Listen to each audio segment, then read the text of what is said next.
The late Queen Elizabeth II reportedly struggled to understand why Prince Harry decided to step down from the royal family given her own lifelong dedication to public service. Royal expert Katie Nicholl has suggested Queen Elizabeth II struggled to come to terms with the controversial departure of the Duke and Duchess of Sussex as working members of the royal family. Prince Harry and Meghan Markle stepped back from royal duties in 2020, with the Duke of Sussex repeatedly denying claims he blindsided his grandmother with the move.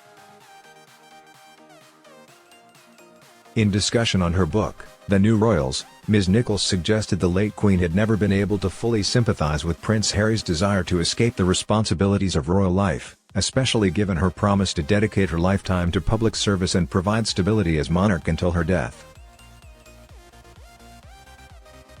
Speaking on the Mail's Palace Confidential, the royal commentator said, she, Queen Elizabeth II, could never truly understand why he gave it all up.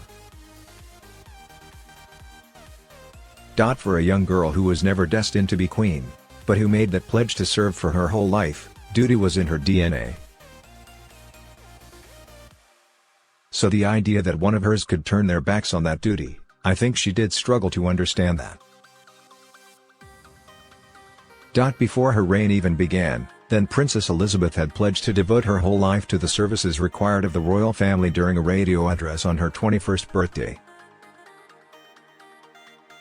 Ms. Nicholl continued, after Harry had spoken about no one wanting the responsibility of being king, I'm paraphrasing but it was in his interview with Newsweek, she just couldn't understand that comment. That sort of no one would want duty because she was thrust into it with no choice whatsoever.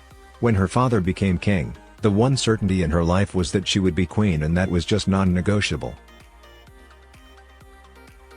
Following the abdication of King Edward VIII, who stepped down in order to marry a divorcee, a young Queen Elizabeth was forced into the forefront of the royal sphere, becoming next in line to the throne after her father.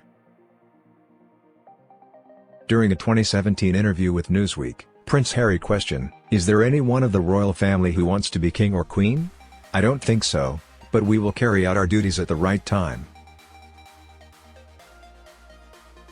The Duke of Sussex suggested the British monarchy continue to exist for the greater good of the people, rather than an individual desire among any member to become head of state. His struggles with the duty expected of royal family members was again reflected upon in his 2021 interview with Oprah Winfrey. Prince Harry told Oprah, "My father and my brother, they are trapped. They don't get to leave." He confessed that prior to his own departure as a working royal, he had felt trapped within the system. Despite the suggestions of Ms. Nicholl, that the Queen struggled to understand her grandson's motivations behind the step back, Prince Harry has maintained the decision never came as a shock to the late monarch. The Duke of Sussex declared, "I've never blindsided my grandmother. I have too much respect for her." Prince Harry reported he had at least 3 private conversations with the late Queen, in addition to further discussions with his father, before his departure from the royal sphere was publicly announced. He added that reports he had blindsided his grandmother likely emanated from an untrustworthy source within the institution.